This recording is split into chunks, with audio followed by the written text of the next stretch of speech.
صباح الخير عليكم جميعا. بكلمكم من بيروت في زيارة سريعة كده لمدة يومين. بس في سؤال محتاج اجاوب عليه وبيجي لنا كتير على الصفحه.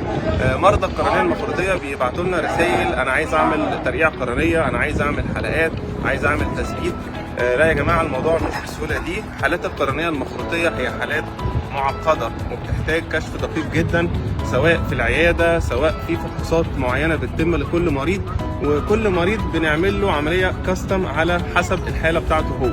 يعني لازم المريض يكشف، لازم نعمل فحوصات في العياده، ولازم نعمل اشعاعات معينه عشان المريض نختار له العمليه المناسبه ليه، سواء تثبيت قرنيه، سواء حلقات، سواء زراعه قرنيه، وساعات ميكس من بعض العمليات. ممكن عين تحتاج عمليه وعين تحتاج نوع تاني من العمليات، والهدف في النهايه ان احنا نوصل لاحسن نتيجه لحالات القرنيه المخروطيه، والمريض ان شاء الله يتمتع برؤيه كويسه. الف سلامه على حضراتكم جميعا، ونشوفكم على خير.